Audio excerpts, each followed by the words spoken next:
Eu queria que a igreja abrisse as vossas Bíblias, segunda carta o apóstolo Paulo escreveu à igreja de Corinto, capítulo 13, versículo 7 a seguir,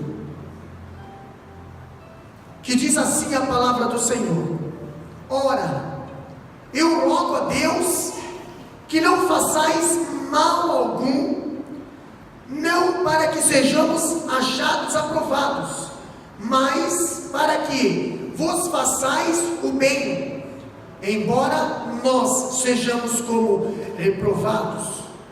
Para nada podemos contra a verdade, porque nada podemos contra a verdade, senão pela verdade.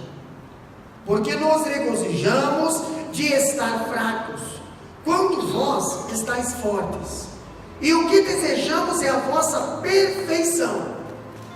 Portanto, escrevo essas coisas estando ausente, para que, estando presente, não use de rigor, segundo o poder que o Senhor me deu para edificação e não para destruição. Quanto mais, irmãos, regozijai-vos, sede perfeitos, sede consolados, sede de um mesmo parecer, vivei em paz, e o Deus de amor e de paz será convosco. Saudai-vos uns aos outros com ósculo santo. Todos os santos vos saudam. A graça do Senhor Jesus Cristo, o amor de Deus e a comunhão do Espírito Santo seja com todos vós. Amém. Amém. Com as suas Bíblias abertas, para que você possa acompanhar a palavra do Senhor. O encorajamento dos santos, capítulo 13, versículo 7, ali na tua Bíblia, nós vemos que Paulo, agora ele encoraja os crentes de Corinto, e faz usando duas armas poderosas. Pastor, como é que nós encorajamos a igreja? Como é que Paulo encorajou a igreja de Corinto? Iludindo, prometendo coisas, falando algo que não é verdade? Não, Paulo encorajou a igreja de Coríntios, capítulo 13, versículo 7 a seguir. Nós vimos que uma das armas que Paulo usou para encorajar a igreja de Coríntios foi a oração. Entendeu?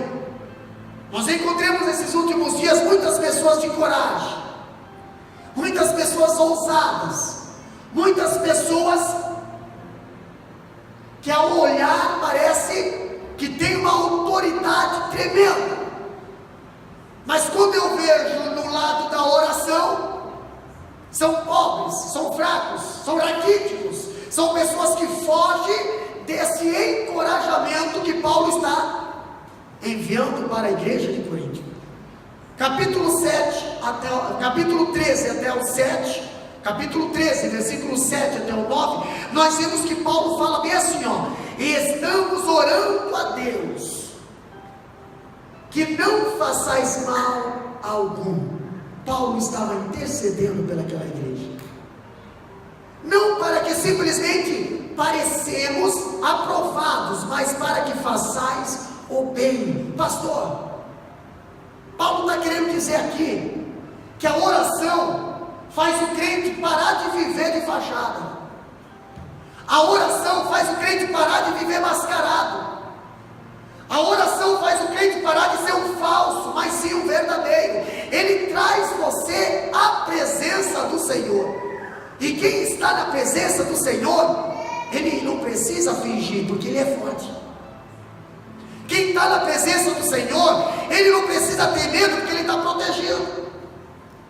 Quem está na presença do Senhor, ele não precisa se preocupar com o que vai falar, porque quem está na presença do Senhor, Deus fala pela boca dele, e ele não fala pela sua própria boca. E Paulo encoraja a igreja com a primeira arma, a oração.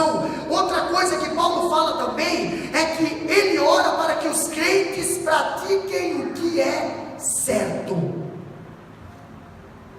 Entendeu? Muitas das vezes não adianta só ensinar, nós precisamos interceder. Deus, ajuda a tua igreja. Deus, ajuda teus filhos. Deus, Paulo está intercedendo para a igreja de Coríntio. Ele ora para quê, pastor? Para que os crentes praticam o que é certo. Entendeu? Que não adianta nós ser crente e não fazer o que é certo. Nós vimos hoje na face da terra, lá no Brasil, a maioria, de determinados tipos de crentes, que se dizem crentes, que se dizem conhecedores da palavra, mas não conseguem discernir o que é certo e o que é errado ainda. Ainda estão colocando pessoas que são favoráveis ao aborto, são favoráveis ao homossexualismo, são favoráveis ao libertalismo, são favoráveis a um monte de coisa, ao ateísmo. Pastor, mas são crentes, se consideram crentes, mas não sabem o que é o certo ainda. E Paulo intercede pela igreja, para que pratiquem o que é certo. Havia muitos pecados naquela igreja, na igreja de Coríntios. Nós já estudamos desde o primeiro livro, da primeira carta. Nós estudamos no capítulo 1 da primeira carta, versículo 10 a 12. Nós vimos que na igreja de Coríntios tinha divisão. Já estudamos que na igreja de Coríntio tinha imoralidade, capítulo 5, versículo 1 de 1 Coríntios. Também aprendemos que havia contendas. Também aprendemos que havia o uso abusivo da liberdade cristã. Aprendemos tudo isso.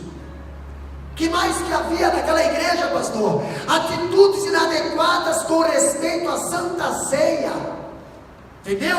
Se lembra que o próprio Paulo falou: olha, quando vocês forem sentarem à mesa, esperai uns pelos outros. Já estudamos isso aqui. Mas aqui Paulo está falando que era para os crentes. Ele estava orando pela vida dos crentes, para que eles não só ouvissem, mas colocassem em prática, fizessem o que era certo.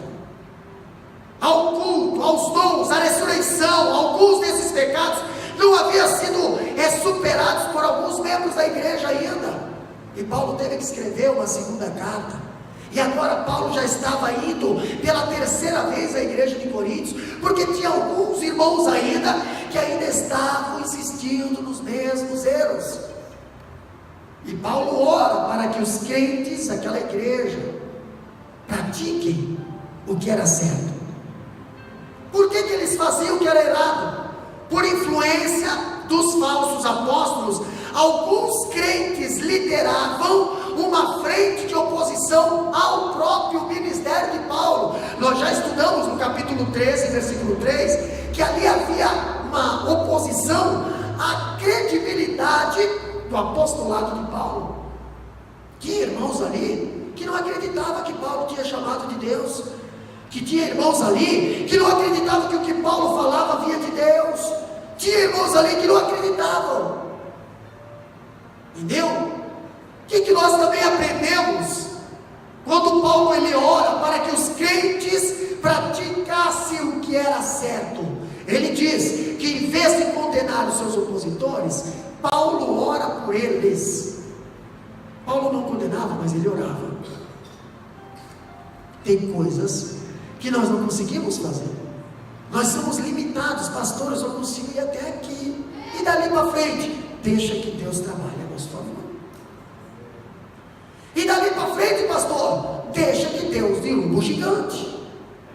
E dali para frente, pastor, deixa que Deus abre o mar. Mas quantas vezes diante do mar a gente fica ali quase desanimando, e o anjo do lado dizendo: não pasma, não te espante, porque eu já te dei a terra, eu já te dei. Mas o problema é o Rio Jordão. O Rio Jordão é comigo. Tem gente que se preocupa com aquilo que não vai dar conta, se preocupa com aquilo que tu dá conta. Rio Jordão, gigante, Mar Vermelho, isso não é para nós, isso é para Deus. Então só peça, pratique o que é certo e deixa Deus no comando das coisas. Pastor, quando eu vejo aqui aqui, ele ora, e ora para que pratique o bem. Sua preocupação não é a sua reputação. O Paulo não estava preocupado tanto com a reputação dele, mas ele se preocupava, muito menos com a sua superioridade pessoal, mas ele se preocupava com o aperfeiçoamento dos santos. A preocupação dele era com o amadurecimento da igreja, era com o crescimento da igreja, não em números, mas em estrutura, em firmamento, entendeu? Em estabilidade, em enraizar. Pastor, quando Paulo fala aqui, porque nada podemos contra a verdade, senão em favor da verdade. Sabe por que Adão e Eva foram expulsos do jardim do Éden? Porque eles ficaram contra a verdade, e aí eles ficaram de frente com a ponta da espada, tiveram que sair. Quando nós ficamos de frente com a ponta da espada, nós só vamos levar cutucada. Agora, se nós ficar a favor da espada, ela vai ser uma arma para nos defender. Glória a Deus. Paulo, ele fala que a verdade aqui estende-se como sendo o evangelho. O que Paulo afirma é que ele jamais poderia agir de modo que fosse contrário ao evangelho e às suas implicações. Jamais. Ele não ia poder mudar a palavra. Outra coisa que Paulo fala, capítulo 13, versículo 9, lê para nós lá.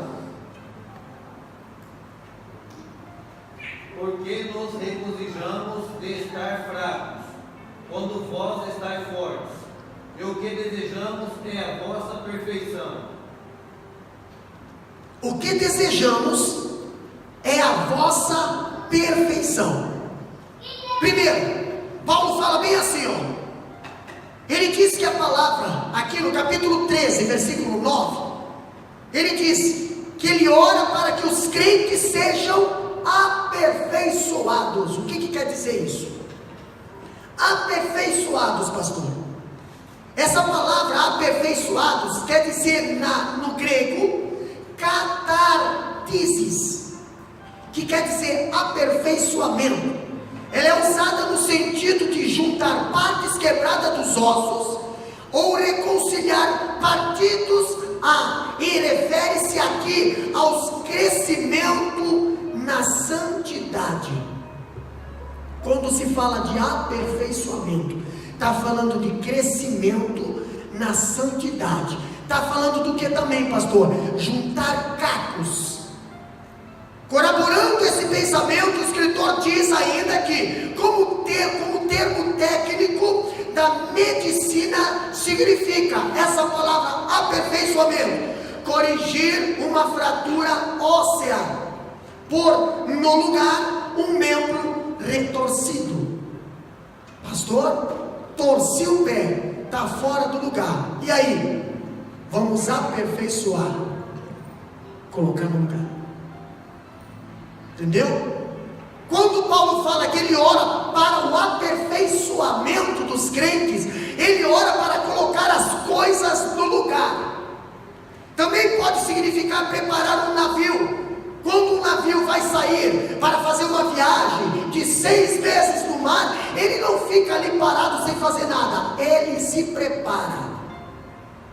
Ele precisa se preparar com combustível, precisa se preparar com provisão, precisa se preparar com a atmosfera para ver se vai dar tempestade ou não, precisa preparar a rota, precisa preparar a tripulação, ele precisa se aperfeiçoar. Sabe por que muitos morrem no meio do caminho? Porque não buscam o aperfeiçoamento, que é o que vocês estão fazendo hoje, na palavra do Senhor. Pastor, quando Paulo fala aqui, equipar um exército para a batalha, isso significa aperfeiçoar. Ninguém sai para a batalha se não estiver equipado, ninguém sai para a batalha se não estiver preparado, bem armado com as suas armas, bem polidas, bem preparadas e afiadas. Ninguém sai para a batalha sem saber, sem ter um treinamento primeiro, porque senão vai ser pego pelo inimigo. Muitas pessoas querem sair para a batalha hoje, mas não sabe manusear a palavra do Senhor, não sabe discernir o que é que as coisas do Senhor, querem fazer um monte, mas não consegue fazer nada. Em vez de derrotar o inimigo, acaba se machucando e ficando por lá mesmo. Agora, quando Paulo ora para a igreja de Corinto, Paulo está orando para que haja um aperfeiçoamento naquela igreja, pastor. Essa palavra grega também é usada para consertar redes. Quer ver o aperfeiçoamento na vida do pescador? Mateus capítulo 4, versículo 21. Procura lá, abre lá e lê bem alto. Mateus 4 e 21. O que diz lá? Mateus capítulo 4, versículo 21. Vamos ver quem é bom de Bíblia. Adiantando-se dali, viu outros dois irmãos, Tiago, filho de Zebedeu, e João, seu irmão, num barco com Zebedeu, seu pai, consertando as redes, e os chamou. Olha só, Jesus, aqui essa palavra Jesus fala bem assim, ó, e adiantando-se dali, viu outros dois irmãos, Tiago, filho de Zebedeu, e João, seu irmão, num barco com Zebedeu, seu pai. Estavam fazendo o quê? O que a Bíblia diz que estavam fazendo ali? Consertando as redes. Não dá para sair pescar com rede rasgada, né, moderno? Dá ou não dá? Nós que sabemos pescar aí no alto mar. Pastor, o que é consertar as redes, pastor? Muitas das vezes o que estragou a rede não foi peixe, foi sujeira, toco, lixo. Às vezes foi peixe, grandes peixes.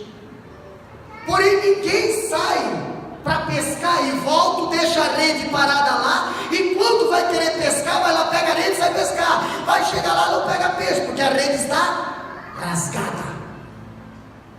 Toda vez que nós saímos pescar, quando nós volta da pescaria, vamos dar uma olhadinha na rede para ver se não tem nenhum rasgo aí. Sabe por quê, pastor? Porque muitas das vezes você vai fazer a obra do Senhor, volta, tu fez a obra, volta, mas tu volta com um arranhão, tu volta com um talho na rede, tu volta com uma pedrada, tu volta com um ataque, uma seta do inimigo que atingiu a tua rede. E aí, pastor? Se você continuar, a rede rasgada, ela enfraquece. Quanto mais tu força, mais ela aumenta o rasgo. Então, antes de nós sair, nós temos que dar uma olhadinha na rede para ver se está tudo consertadinho. Temos que pedir para Deus: aperfeiçoa nossas vidas, tira nossas falhas, tira os nossos rasgos. Deus, mas isso eu tenho que orar, pedir para Deus: eu preciso consertar minha rede. Outra coisa que nós vemos aqui, é que os flancos abertos em nossa vida, que precisa ser reparados. Pastor, brechas, buracos, rasgos que precisam ser reparados, pastor. Se não reparar, hoje tem um flanco, amanhã estoura 2, 3, daqui a pouco tem uma malha da rede que não dá para usar. Entendeu? Não dá para usar, não dá para contar com essa malha aqui. Vai passar peixe e não vai segurar. E você sabe que os peixes, quando eles vêm, eles procuram a abertura para sair. Eles são espertos. Assim como os peixes procuram, irmã Marivone, uma abertura para sair e escapar, o inimigo procura uma abertura para entrar. Uma brecha. Brecha, pastor? Há brechas que precisam ser tapadas. E eu vejo Paulo aqui no capítulo 13, versículo 9 de 2 Coríntios, Paulo orando para que essas deficiências sejam tratadas e o que os crentes sejam aperfeiçoados para o serviço divino. Paulo ora para que a igreja de Coríntios se preocupe em fechar brechas, se preocupe em fechar flancos, pastor. Mas que tipo de brecha? O que nós entendemos por brechas?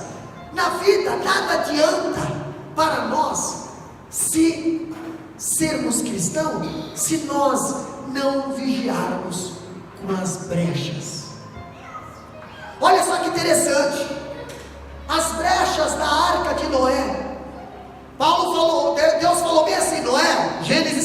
6. Você constrói a arca com madeira de gofer, madeira dura, madeira que não pega cupim. Paulo, eu vou te dar bastante tempo para você construir a arca. Agora não se esqueça, Noé, betuma ela por dentro e por fora. Por que será? Por causa das brechas. Não adianta eu ter uma grande arca e morrer afogado por causa de uma gretinha que deixa entrar água. Pastor, quando eu falo de brechas, eu vejo brechas hoje no casamento, eu encontro brechas hoje na vida espiritual, eu encontro brechas hoje na nossa casa, nos nossos relacionamentos, nas nossas atitudes, na nossa negociação. Pastor, eu encontro brecha e na nossa fidelidade, eu encontro brecha em tudo, Deus. E Paulo ora para quê? Para que Deus aperfeiçoa aqueles crentes da igreja de Coríntios, porque a igreja, ela estaria sendo vencida pelas brechas. E é tão interessante quando falamos das brechas. A brecha, nós vemos em Jeremias capítulo 52, versículo 4, o que diz lá? Jeremias 52 e 4, presta atenção. Jeremias 52 e 4, o que diz lá?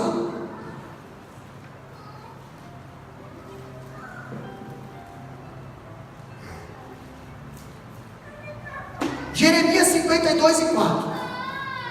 E aconteceu no ano 9 do seu reinado, no mês 10, no 10º dia do mês, que veio Nabucodonosor, rei da Babilônia, contra Jerusalém, ele e todo o seu exército, e se acamparam contra ela, e levantaram contra ela tranqueiras ao redor.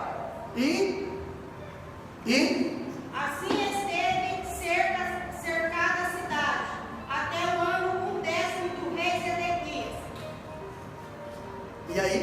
No mês quarto, ao 9º do mês, quando a fome prevalecia na cidade e o povo da terra não tinha pão, foi aberta uma brecha na cidade e todos os homens de guerra fugiram. Ok. Sabe como é que o inimigo te derrota, mesmo você sendo forte? Olha só, o inimigo foi se aproximando e sitiou a cidade, cercou a cidade. Nabucodonosor veio e cercou Jerusalém. Jerusalém estava fechada, Jerusalém estava cerrada, ninguém entrava e ninguém saía. Não tem problema, o inimigo não tem pressa.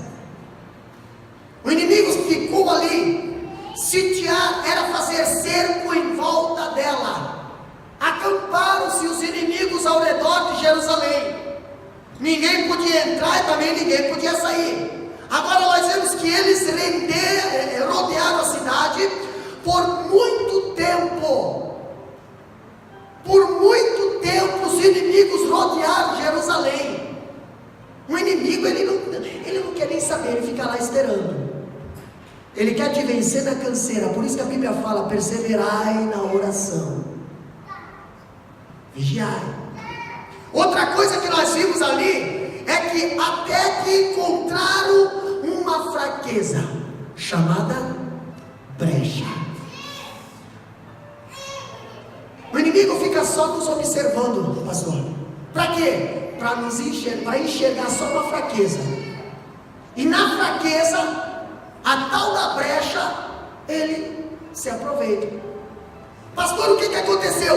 Quando eles encontraram uma brecha, eles entraram na cidade, conquistaram a cidade e humilharam seus habitantes. Pastor, não precisou abrir a porta para o inimigo. Pastor, dá uma brechinha para ele, ele entra e destrói a cidade.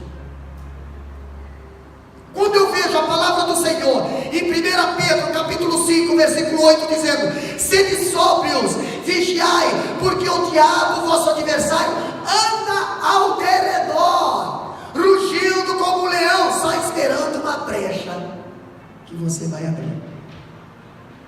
E aí ele vê aquela brecha. Nós já aprendemos na teologia aqui, para eles entrarem, não precisava entrar, ele simplesmente usava as brechas, botava raposas botava fogo nos rabos da raposa e tacava para dentro da cidade.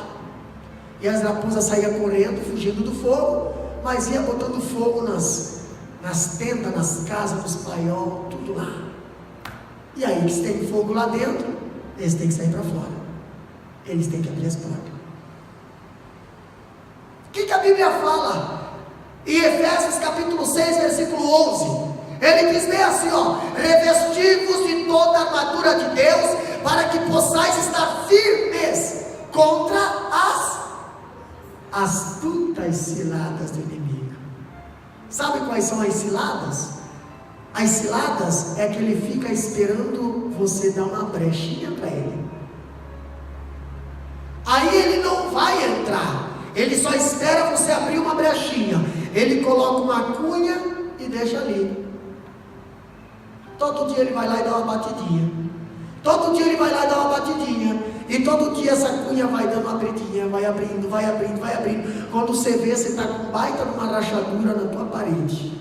E o inimigo dá ali mandando raposa com fogo para dentro. E você não sabe, meu Deus do céu, por que está dando tanto problema? Por que está dando tanto problema? Deus, eu oro tanto, eu vigio tanto. Pois é, dá uma olhadinha nas brechinhas. Brechas, pastor. Como é que eu fecho as brechas? Quer ver? Salmo 34, versículo 7 diz bem assim, ó: o anjo do Senhor acampa-se ao redor dos que o temem. Seja temente ao Senhor, que você vai estar livre das brechas e das ciladas do inimigo, pastor. Entendeu? Nós já aprendemos o que é ser temente ao Senhor. Nós já aprendemos o que se encaixa na palavra temer ao Senhor. Ah, pastor, mas tem coisas ali que eu não sei fazer direito, então procura fazer, porque é uma brecha que nós estamos dando para o inimigo, e o inimigo está entrando e destruindo a cidade. Quando nós aprendemos em Tiago capítulo 4, versículo 7, diz bem assim, ó: sujeitai-vos, pois, a Deus, resisti o diabo, e ele vai fugir de vocês. Mas primeiro sujeita-se a Deus. E Paulo ora para a igreja, para os crentes ser aperfeiçoados, para os crentes se prepararem como um navio que vai sair ao mar, para os crentes se prepararem como um soldado que vai sair à batalha, para os crentes se aperfeiçoarem, fechar as suas brechas, ou se preocuparem com as brechas que ainda estão abertas.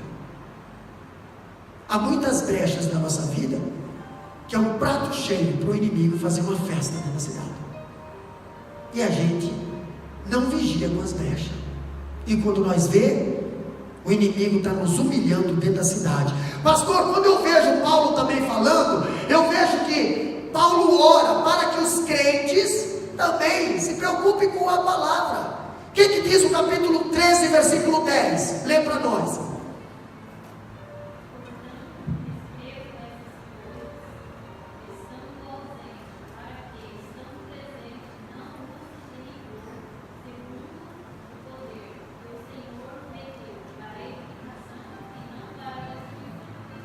Interessante que quando Paulo mandava a carta por escrito, os irmãos não acreditavam. Os irmãos não acreditavam. Entendeu? Os irmãos, eles reclamavam de Paulo. A carta de Paulo é uma epístola inspirada, a verdadeira palavra de Deus ao povo, mas não acreditavam. Quantas pessoas que não acreditam na palavra do Senhor? Acham que a Bíblia foi escrita por escritores. Qualquer um escreveu a Bíblia. E tem gente que lê a Bíblia só para procurar defeito. Irmão, a Bíblia é para você ler, para ela denunciar os teus defeitos. Não para você procurar, pastor, mas eu vi lá que o fulano está dizendo que esse versículo não condiz com esse. Irmão, a palavra de Deus, ela é pura e verdadeira. E ai daquele que tentar torcer ou distorcer a palavra do Senhor. A Bíblia diz: ai daquele que acrescentar ou tirar um tio da palavra do Senhor. E aí? Você vai ficar procurando defeito? Claro que não.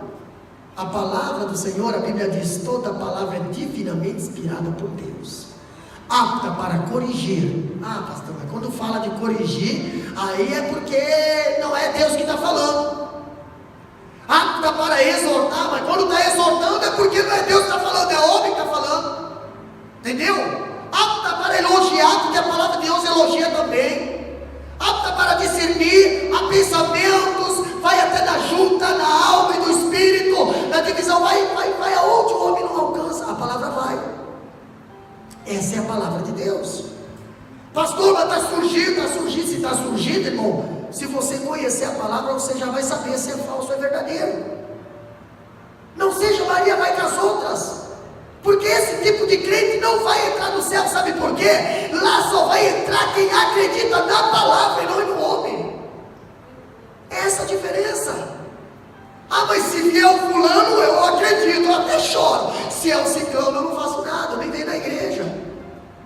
Que tipo de cristão é esses? Graças a Deus que nós ensinamos o crente a não servir a homem, a servir a Deus. Não está firmado em títulos, não está firmado em nomes e renomes, mas está firmado no Deus Todo-Poderoso. Então, se vier uma criança que abrir a palavra de Deus e pregar, Deus está usando ele como a palavra do Senhor. Agora, se você não sabe acreditar na palavra, pode ter certeza, entendeu? Vai surgir Balaão, aí você vai acreditar. Vai surgir serpente, você vai acreditar. Entendeu? Vai surgir um monte de coisa, você vai acreditar.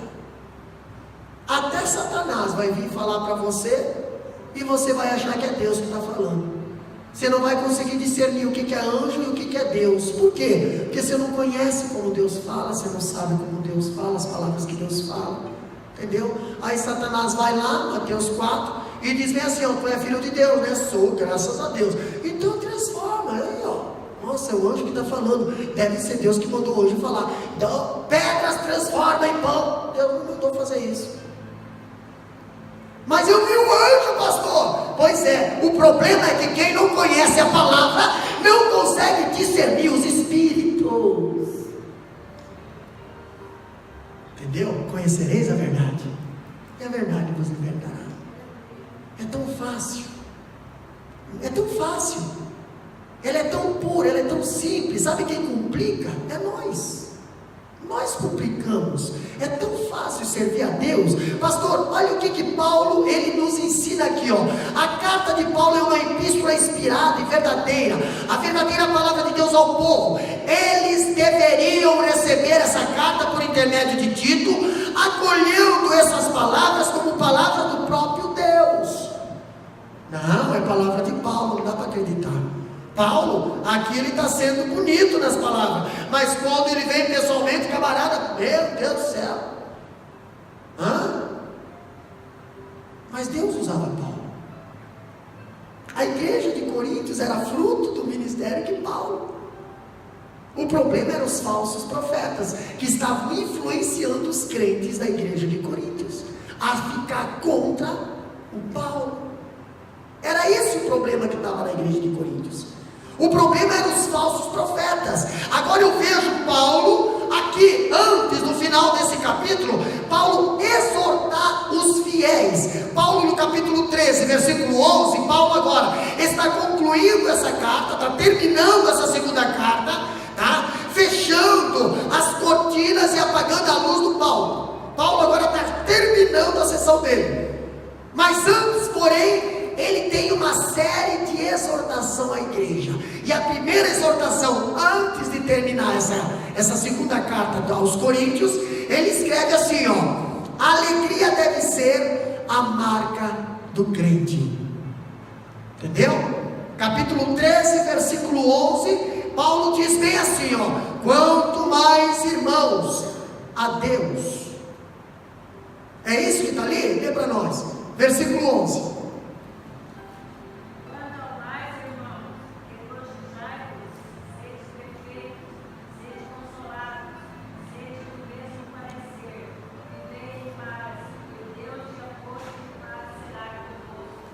Viu? Está vendo? Que adeus que ele deu aí? Que tchau que ele deu aí? Segundo escritor diz que o adeus de Paulo tem um sentido mais profundo do que uma mera palavra de despedida, tipo, bye bye, tchau. Não. Paulo, o adeus do Paulo, ele transmite a ideia de alegria. Esse adeus do Paulo ali, segundo Filipenses capítulo 4, versículo 4, esse adeus de Paulo, quando ele fala regozijai-vos, regozijai-vos, o que quer dizer a palavra regozijai-vos? É uma palavra que significa a expressão adeus, na língua grega é chairete, que significa regozijai-vos. Quanto mais, irmãos, regozijai-vos no Senhor. Esse é o adeus de Paulo. Paulo estava querendo dizer o quê? Regozijai-vos. Pastor, olha ali, é a mesma expressão que aparece em 1 Tessalonicenses 5,16. Regozijai-vos sempre no Senhor. Outra vez eu digo, regozijai-vos. O que significa a palavra regozijai-vos? Alegria deve ser a marca do crente. Alegrai-vos, animai-vos. Entendeu? Olha aqui, isso porque o Evangelho é a boa nova e grande alegria. O reino de Deus é alegria, o fruto do Espírito é alegria, a ordem de Deus é alegria. E o escritor diz que a alegria não pode morrer, nem mesmo nessa igreja problemática. Por que, pastor? Na igreja de Coríntios tinha muitos problemas, mas tinha ainda crentes que se regozijavam no Senhor. Entendeu? Tinha crentes lá dentro que dizia: a alegria do Senhor é nossa força. Não vou olhar para cá, vou olhar para lá, olhar para cima. O autor e consumador da nossa fé. Se eu olhar para cá, eu vou me escandalizar. Então eu vou olhar para cima, de onde vem o meu socorro. E Paulo dá um tchau para a igreja, dizendo bem assim: regozijai-vos, regozijai-vos. Talvez precisa vivenciar dias duros e dolorosos. Paulo está convencido de que essa alegria é capaz de permanecer viva na igreja, assim como brilha em seu coração em todas as circunstâncias, pastor. A alegria não é coisa automática, ela requer preservação e fomentação. A alegria precisa vir lá de dentro, senão se chama simpatia. Sabe o irmão simpático? É aquele que só sorri, mas depois. Esse é o simpático. Mas tem que ser um empático, lá de dentro. A alegria já tem que estar lá dentro do coração. Como é que eu vou ser alegre no meio de tanta provação, pastor? Quem tem Jesus é alegre, porque Jesus fala bem assim: eu estou convosco. Tu passar pelo vale, eu estou contigo. Pisar na serpente, não fará mal algum. E aí? Que tipo de alegria você está tendo, cristão? Essa alegria do mundo? Que você só se alegra em momentos de festa?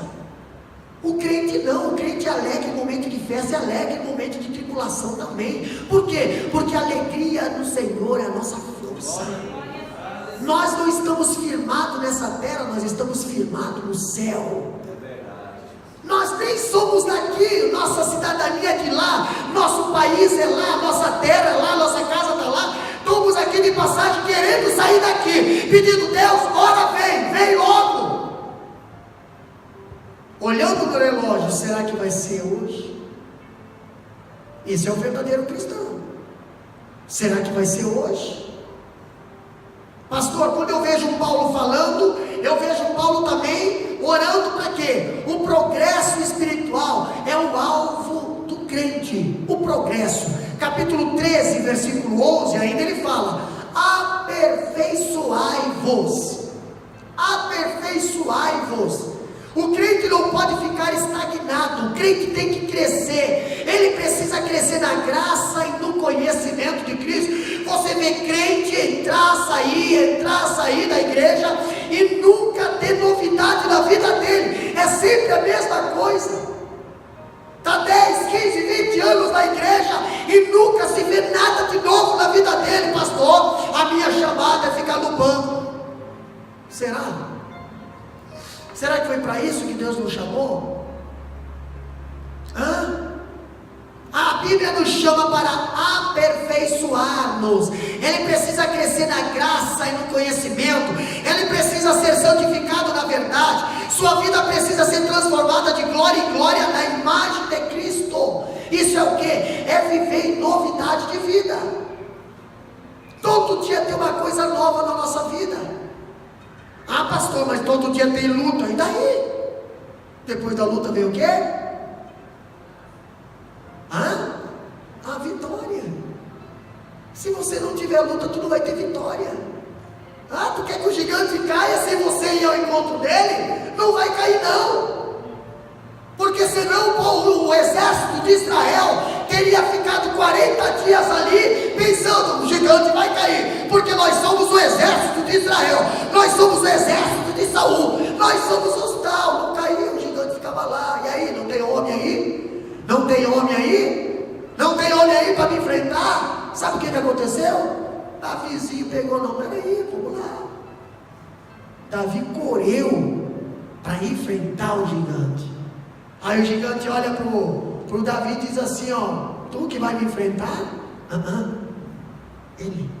Eu só estou aqui para te avisar que é ele que vai te derrubar.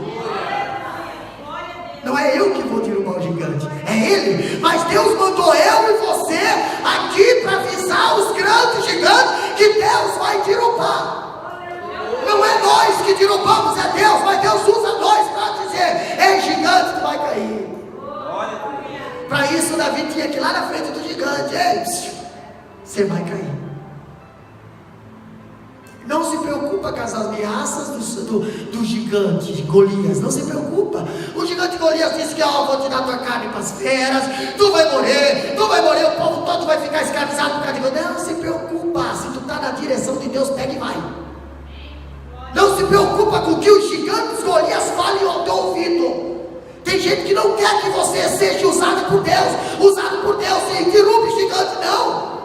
Tem gente que prefere ouvir o gigante berando, mas não tem coragem de enfrentar. Deus te chamou para enfrentar. Usa a palavra do Senhor, que derruba qualquer gigante. Aqui, essa pedra aqui, ela é certeira. O gigante vai cair na tua frente, ele vai cair para trás. O impulso vai vir ao contrário. E você vai ver o Deus que está te usando. Entendeu? Aperfeiçoamento. Deus quer que nós nos aperfeiçoamos.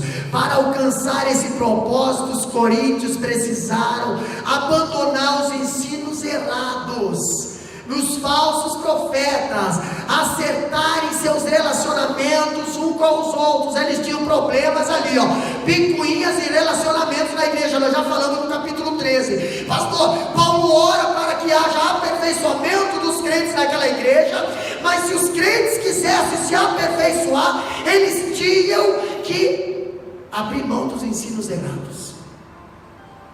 Aí eu fiz uma anotação aqui: ensinos errados e romperem com as práticas imorais. Capítulo 12, versículo 21, Paulo ensinou a igreja contra as práticas imorais. Pastor, nós estamos em período de eleição no Brasil, entendeu? Eu vejo muitos grandes líderes e também muitos cristãos. Estou falando de cristão, não vou falar do povo ímpio não, vou falar de cristão, porque eles se dizem conhecedores da verdade, entendeu? Cristãos que não sabem cortar relacionamento com quem apoia as práticas imorais. Cristãos que estão votando em candidatos que apoiam práticas imorais. Eu não cito nomes, mas eu mostro o caminho. E olha só, pastor, estão votando hoje em pessoas que apoiam o aborto, mas são cristãos e acham que isso aí vai fazer bem para o país. Gente, nós conhecemos a palavra, sabemos que Deus não apoia isso. Pastor, quando eu vejo Paulo, ele orar para a igreja, para que haja um aperfeiçoamento, e eu vejo Paulo também dizendo para que a igreja abandone os ensinos dos falsos apóstolos, é que a pessoa que apoia esse tipo de comportamento não serve para ser uma referência, não serve para ser um pastor.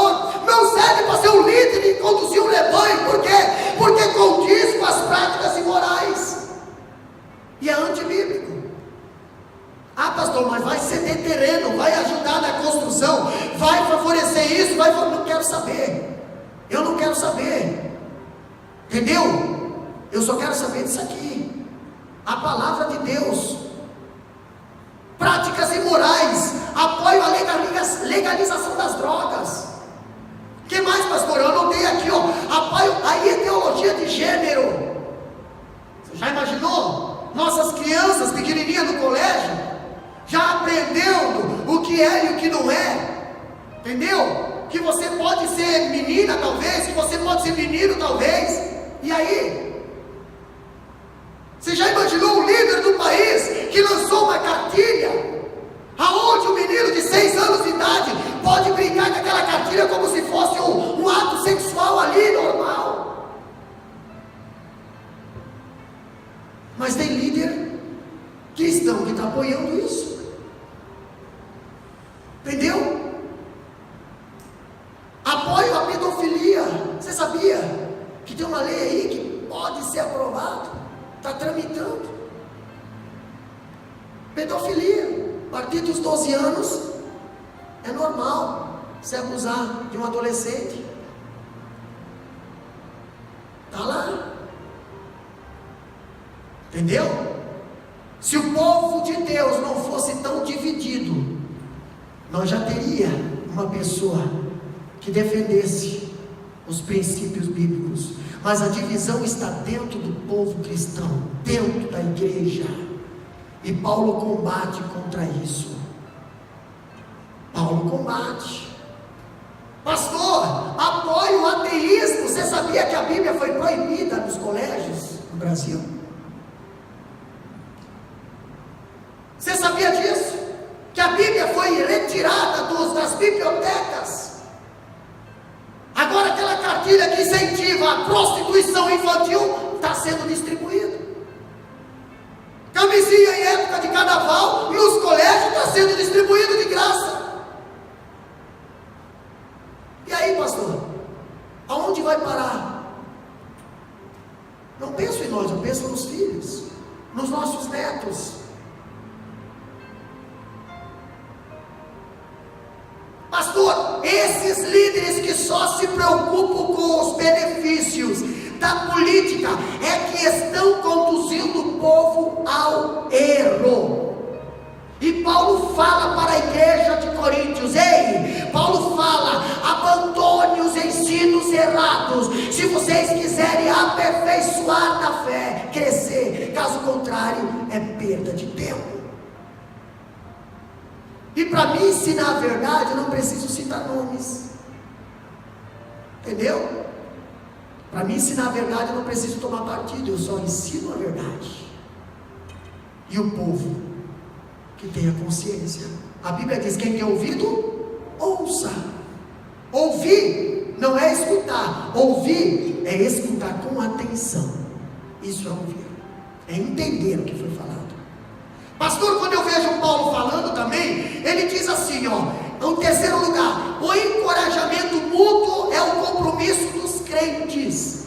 Encorajamento. Paulo, ele também, além de pedir para os crentes, para que haja aperfeiçoamento, além de ele falar para os crentes, para que se regozijai-vos, ele consola. O que diz versículo 13, capítulo 13, versículo 11? 13 e 11.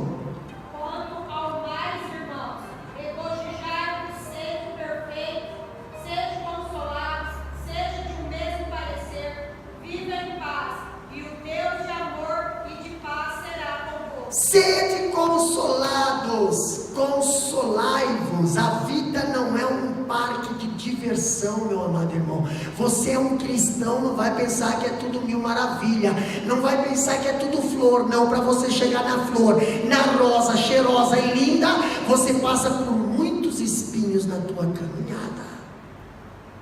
E Paulo chama os cristãos da igreja: consolai-vos uns aos outros.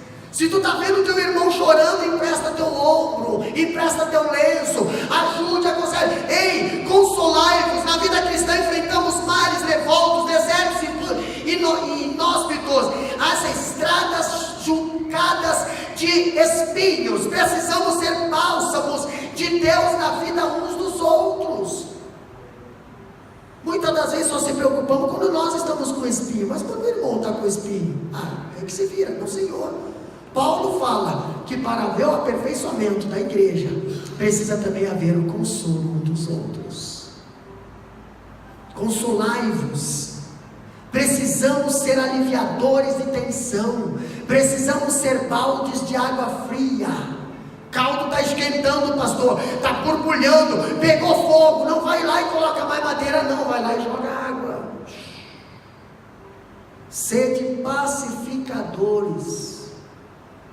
Aonde você estiver, sede pacificadores. Lembra que o inimigo só está esperando uma brecha para te envergonhar, para jogar na tua cara, para manchar tuas vestes. Então não entra na causa alheia. E se por algum acaso você vê alguma coisa, não pega o cão pelas orelhas, porque a Bíblia diz: quem se envolve na causa alheia é como pegar um cão pelas orelhas. Mas a Bíblia nos chama para ser pacificador. O que é pacificador? É alguém chegar para você e dizer assim: eu não gostei daqui, e você simplesmente: vamos orar. Vamos orar. Se você não gostou, talvez você não entendeu, ou talvez eles, mas vamos orar. Não, eu também não gostei. Sinceramente, nós dois estamos no caminho. Pronto, você já acumulou mais fogo aí. Consolai-vos uns aos outros, sede pacificadores. Paulo também chama atenção para quê? Para a unidade de pensamento deve ser buscado pelos crentes. O que é a unidade, pastor? Sede do mesmo parecer. Versículo 11 diz ali uma frasezinha: sede do mesmo parecer. O cristão não pode ter dois tipos de opinião. O cristão tem que ser um tipo de opinião. O cristão tem que ter uma só direção, uma só palavra, um só caminho e um só Deus. Não pode ter divisão dentro da casa do Senhor por causa de A, B e C. Um pensa assim, outro pensa assim. Irmãos, nós vivemos no mesmo caminho, andamos no mesmo caminho, servimos o mesmo Deus, bebemos do mesmo Espírito. As fraquezas da carne podem ser diferentes uma da outra, porém nosso alimento, a nossa palavra, o nosso caminho, a nossa direção é a mesma. E Paulo está chamando a atenção para a igreja aqui, dizendo: sede do mesmo parecer. Ser harmonioso em pensamentos e alvos.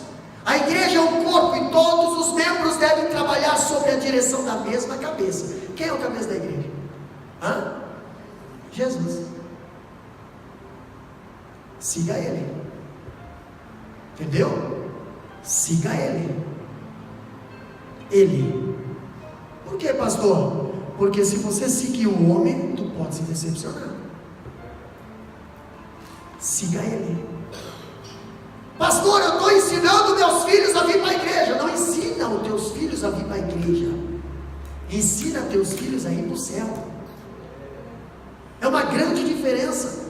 Os teus filhos vão servir a Deus, temendo a Deus, não com medo do pastor. Tem gente que ensina o caminho, o endereço da igreja. Entendeu? Sabe? Onde é que é a igreja? É lá. Agora onde é que é o céu? Não sei. Quem é Jesus? Conhece José? Graças a Deus. Que no teste bíblico o filho do crente sempre tira em 10º lugar. Em 10º não, em primeiro lugar com nota 10, né? É isso aí. Dá trabalho para muito ímpio. Não é a primeira vez. É isso aí. É bênção de Deus. Ensine o caminho do céu. Outra coisa que a Bíblia nos ensina: a harmonia nos relacionamentos deve ser uma bandeira dos crentes. Pastor, o povo fica olhando assim: como é que vocês conseguem? Vocês são tão pouquinho. Falei: você não viu, o batalhão está conosco. Entendeu? Você não viu, o batalhão está conosco. Aí, sabe, faz que nem o Eliseu. Oh Deus, abre os olhos. Abre os olhos. Aí Deus abre os olhos e eles veem aqueles carros e cavaleiros a nosso favor. Abre os olhos. para você ver o céu aqui conosco, nos ajudando a fazer a obra missionária. Todo dia que nós saímos fazer missão, a van sai carregada, dá para ver os pneuzinhos murchando assim, ó. Pastor, tá cheia, mas é um congestionamento para entrar naquela van, irmão. Meu Deus do céu, tem que pedir, desce com cuidado. Mas pastor, está descendo às vezes 3, não, Senhor, está descendo, às vezes nós estamos com excesso de lotação, às vezes tem 100, 200, 500 anjos dentro da van, fora o que está indo a pé, atrás, do lado, para frente. É um comboio missionário que Deus usa a nosso favor aqui na Austrália, mas só acredita quem está em Deus e bebe no mesmo Espírito, só acredita quem é espiritual. Nunca viajamos sozinhos. Pastor, quando a palavra de Deus nos chama para ser harmonioso, a Bíblia fala no capítulo 13, versículo 11: vivei em paz, e o Deus de amor e de paz estará convosco. Como é que eu vou viver em paz, pastor? Quer que Deus esteja convosco? Viva em paz. Pastor, mas eu não consigo. Então é sinal que Deus não está convosco, porque você só consegue viver em paz se Deus está com você. Você só consegue ter paz se Deus está com você. O escritor que está correto quando diz que nenhuma congregação pode adorar a Deus de paz com espírito amargurado. Como é que você pode adorar a Deus com teu espírito amargurado? Não dá. Pastor, os crentes não são rivais, eles são parceiros. Sabe o que é rival, evangelista Mudaí? É aquele que faz de tudo para querer competir. Eu vou ter que fazer melhor hoje para humilhar o outro. Eu vou ter que fazer melhor para humilhar a outra. Eu vou ter que... porque eu... Não, nós não somos rival, não. Nós aprendemos segunda-feira que no céu nós vamos entrar todos eles juntos. Tanto aquele que se achava, quanto aquele que não se achava. Vai entrar todos eles juntos. E Deus vai olhar para a igreja do modo geral. Não vai ter nenhum destaque ali. Quero agora apresentar o fulano de tal, com tal, vem cá. Esse aqui é o não. Sabe como é que vai ser? Quero apresentar a noiva de Cristo. E eu faço parte, e você faz parte. Nós somos chamados para viver em harmonia. Fomos chamados para ser parceiros. A unidade de pensamento precisa desembocar a unidade de relacionamento. Aonde há união, ali o Senhor ordena a bênção. Está onde isso? Salmo 133. Outra coisa que Paulo nos ensina também é que a afetividade deve ser uma marca característica dos crentes. A afetividade. O que é a afetividade? Algo que vem lá de dentro. O que diz o capítulo 13, versículo 12?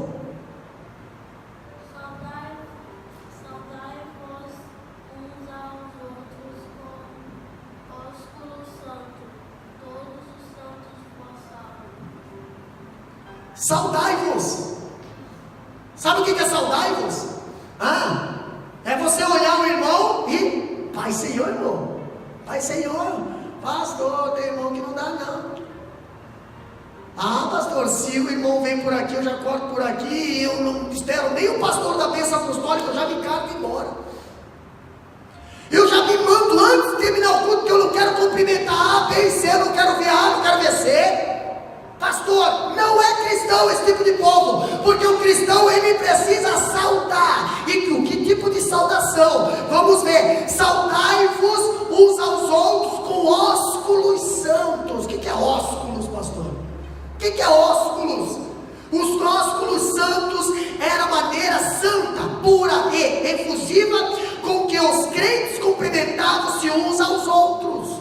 Ósculos, maneira de cumprimentar, ou beijo. Naquela época o cumprimento era através de beijo. Se lembra como é que Jesus foi cumprimentado pelo Judas? atenção para a igreja, para nós não ter o mesmo comportamento de Judas, cumprimentando, mas com cumprimento com ósculos que não são de Deus, ósculos que não são santos, porque os ósculos santos vêm do céu. O cumprimento santo não é um cumprimento falso, é um cumprimento verdadeiro. Não é o beijo da traição, não é o beijo da morte. Pastor, quando eu vejo que os crentes devem ter santas e sinceras intenções, afeições uns pelos outros, não há espaço na igreja para indiferença, frieza e preconceito. Todos nós estamos no mesmo caminho. Pastor, mas ele é fraco. Não tem problema, está no mesmo caminho. Pastor, mas ele é forte, está no mesmo caminho. Pastor, mas ele se veste assim, está no mesmo caminho. Mas se veste, está no mesmo caminho. Glória a Deus. E aí? E aí? Saudai-vos. Saudai-vos. A Bíblia só não diz que é para nós fazer comunhão com o jugo desigual, com quem está contra o caminho, com quem está contra nós. A Bíblia diz que quem não é por nós é contra nós. Se está no mesmo caminho, está caminhando para o progresso, para somar, pode saudar, pode abençoar. Agora vigie, porque nem todos que se dizem cristãos caminham para o mesmo objetivo. E aí? Se caminhasse para o mesmo objetivo, não tinha tanta divisão. Por que uns caminham ao contrário? Por que uns não aceitam a palavra do Senhor? Não está caminhando para a mesma direção. Por isso que tem muitos cumprimentos que você cumprimenta, mas a pessoa não recebe. Você cumprimenta com ósculos santos, mas a pessoa te cumprimenta com ósculos carnal. Pai Senhor, Pai Senhor. Aquele Pai Senhor sai gelado, não tem problema. A paz que você está profetizando para aquela pessoa, se ela não receber, volta para você. Não se preocupa com isso, pastor, mas não te preocupa. Apenas saudai, saudai, saudai. Que a paz seja contigo. Paz seja contigo. Interessante que a paz do Senhor é motivo de piada nas mídias sociais, né? É motivo de piada. Paz do Senhor, paz do Senhor. Pois é, os crentes hoje têm vergonha de cumprimentar com a paz do Senhor. Só cumprimento com a paz do Senhor na igreja, quando chega no estacionamento, dali para lá, quando vai para a firma, quando vai para outro lugar, até entre os crentes é oi, nem irmã não chamo mais, entendeu? Nem irmã não chamo mais. Tem pessoas que chegam, eu vejo aqui, a minha própria esposa, tem pessoas que chamam assim, Madalena, oi, tudo bom? Crentes, irmão, crentes, fazem isso porque talvez não venham no culto de ensino, mas o que o mundo não vai ver isso lá fora? Vocês não são crentes? Mas vocês usam os nossos cumprimentos? A harmonia e a afetividade tem que estar aqui primeiro, ó. Aqui, ó. Tem que partir daqui, ó. Um bom testemunho, a luz do mundo tem que ser aqui, ó.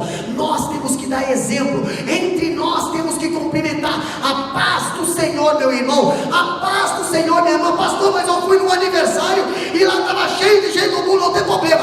A paz do Senhor. Nossa, o crente. Pois é, respeita. Porque o Senhor é com eles. Nós não estragamos festa de ninguém, pode ter certeza. Mas aonde chega um crente cheio do Espírito Santo, os demônios têm que sair em retirada. E aí? Essa é a diferença de ser crente verdadeiro. Pastor, outra coisa que agora Paulo nos ensina também, terminando o capítulo 13, eu vejo a bênção trinitariana. Capítulo 13, versículo 13, eu vejo Paulo falando bem assim, antes de terminar a carta, ele fala, a graça do Senhor Jesus Cristo, e o amor de Deus, e a comunhão do Espírito Santo, seja com todos vós.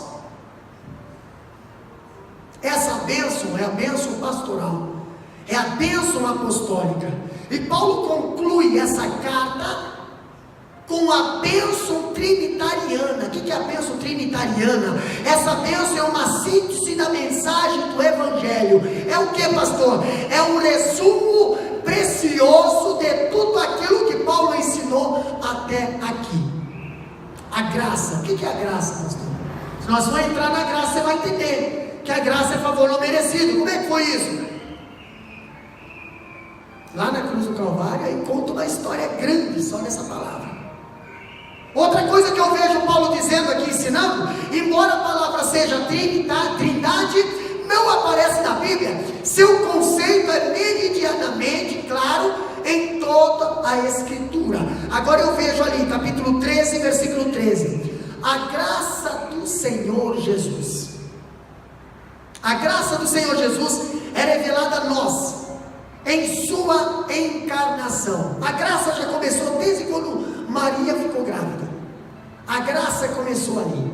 Depois passou pela morte. Depois passou pela ressurreição. Sendo Deus, Ele se fez homem, sendo Rei dos reis, se fez servo, sendo rico, se fez pobre, sendo bendito, se fez maldito, sendo santo, se fez pecado, sendo o autor da vida, morreu em nosso lugar. Isso é a graça. Entendeu?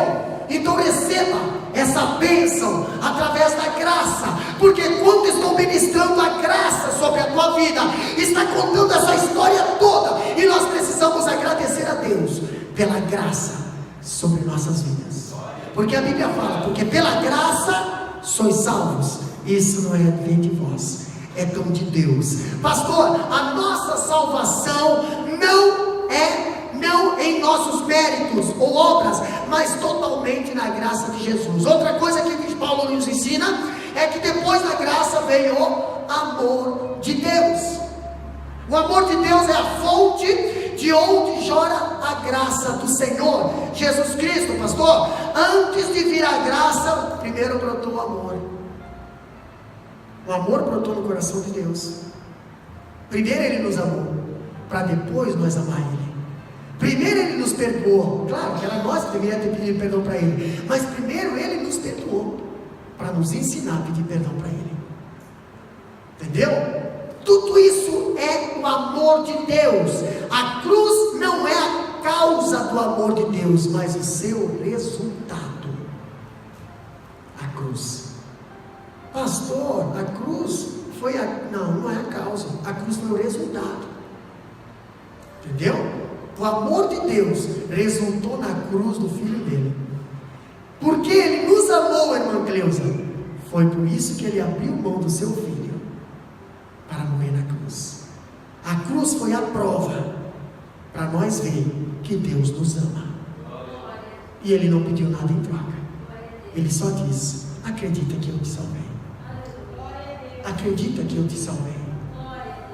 Pastor, quando eu vejo aqui a cruz de Cristo, Deus não passou a nos amar depois que Cristo morreu por nós, mas Cristo morreu por nós porque Deus nos amou com amor eterno. Ele nos amou antes da fundação do mundo. A Bíblia diz que Jesus já foi crucificado antes da fundação do mundo. Então peraí, Deus já sabia que nós poderíamos dar uma brecha para o inimigo e o inimigo tentar nos matar. Aí Deus fez o plano da salvação. Por quê? Porque Ele nos amou.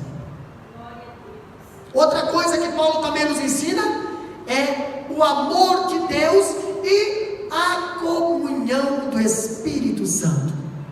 Conhecendo a graça do Senhor Jesus e experimentando o amor de Deus mediante a comunhão do Espírito Santo. Somente o Espírito Santo pode aplicar em nós a graça.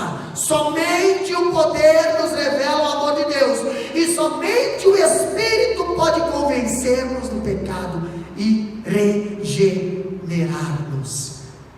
O escritor diz que a graça do Senhor Jesus nos traz à memória o seu nascimento, quando Ele se fez pobre a fim de nos tornar ricos. Está lá em 2 Coríntios 8 e 9. Agora, o amor de Deus nos leva ao Calvário, onde Deus deu seu Filho como sacrifício por nós, pelo pecado. João 3,16. O que diz lá? Por quê? De tal maneira que deu seu Filho unigênito para que todo aquele que nele crê não pereça. O amor de Deus nos leva ao Calvário. Pastor, o pai que ama o filho, ele corrige. Sabe onde é que é a nossa correção? Diante da cruz. Dá uma olhada aí, meu filho. Isso é porque eu te amo. Negue-se a si mesmo e toma a tua cruz e siga-me. O amor de Deus nos leva à cruz, mas a cruz não nos leva à morte, a cruz nos leva ao céu.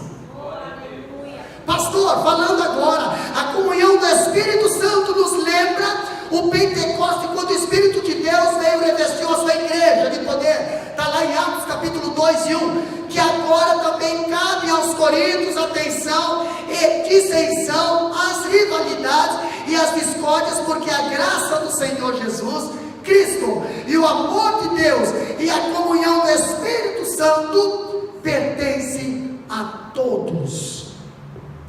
Por isso que Paulo deu a bênção apostólica. Por isso que Paulo mostrou para a igreja que precisamos da graça, precisamos do amor, e através do Espírito Santo, para vivermos em paz com Deus e chegarmos até o céu. E agora chegamos ao fim da segunda carta aos Coríntios. Que Deus possa nos abençoar, meus amados, porque a igreja, ela cresce se alimentando, a igreja, ela cresce se fortalecendo, a igreja, ela cresce se aperfeiçoando, a igreja, ela cresce renovando-se, a igreja, ela cresce se alimentando, a igreja, ela cresce através da graça, a igreja, ela cresce através do amor de Deus, a igreja, ela cresce através da comunhão do Espírito Santo. E Paulo chama atenção para a igreja de Coríntios. Paulo ora pelaquela igreja, porque Paulo amava aquela igreja também pertencia pela graça de Deus, aquela igreja também pertencia ao amor de Deus, aquela igreja também estava no sinal do Espírito Santo de Deus.